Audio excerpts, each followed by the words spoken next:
Here's the thing about NHL trade rumors. For every blockbuster deal that captures headlines and reshapes franchises, there are dozens of smaller moves that quietly fill specific needs and shore up roster weaknesses. Conor Murphy to the Toronto Maple Leafs might not be the sexiest story in hockey right now, but it represents exactly the kind of practical, under-the-radar acquisition that championship teams make when they're serious about plugging gaps.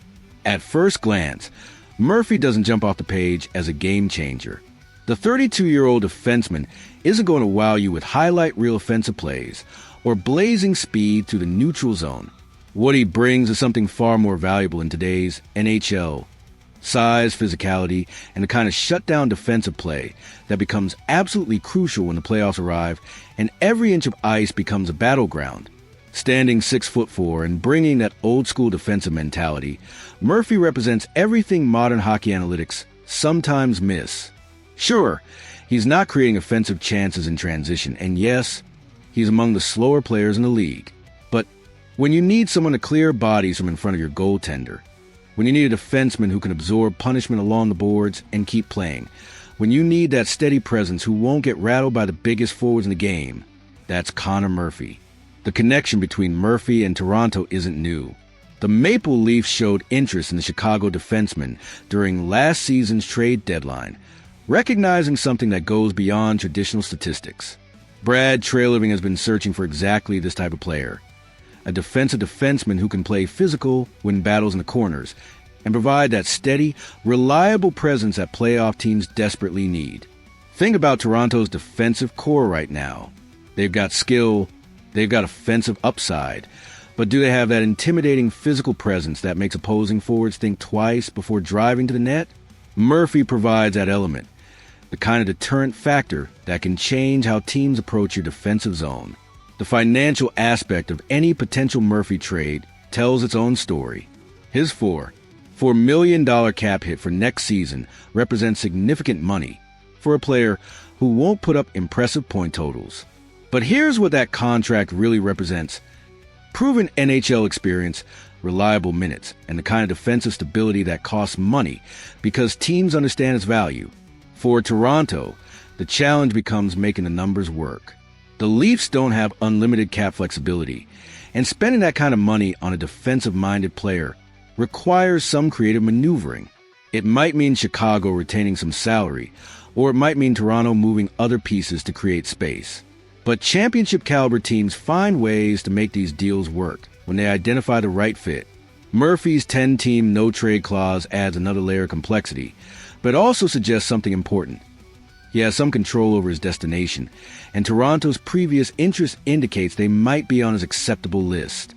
Players don't usually block trades to teams they believe can help them win, and Murphy is at a stage in his career where championship opportunities matter more than individual statistics. The elephant in the room is Brandon Carlo. Toronto already has a similar player in their lineup, a defensive-minded defenseman who brings size and physicality. Carlo is younger, faster, and potentially more valuable long-term. So, why would the Leafs target Murphy when they already have that role filled? The answer might lie in depth and insurance. Injuries happen, especially of physical defensemen who absorb punishment every night. Having multiple players who can fill that shutdown role provides flexibility and insurance that becomes invaluable during long playoff runs. It's the kind of depth that separates contenders from pretenders. There's also the possibility that Toronto sees Murphy as a replacement if Carlo ends up being moved in another deal. Hockey trades often happen in sequences. Move one player to create space for another, shift pieces around until the puzzle fits together perfectly. Murphy could be the contingency plan that allows Toronto to explore other options with their current roster. The asset cost would be relatively manageable. Murphy isn't going to command a first-round pick or a top prospect. We're talking about the kind of mid-round selection or depth player that teams can afford to move without gutting their future. For a team trying to maximize their current championship window, that's exactly the type of calculated risk that makes sense. But let's be honest about what Murphy wouldn't bring. He's not going to solve Toronto's power play issues. He's not going to create offense from the back end.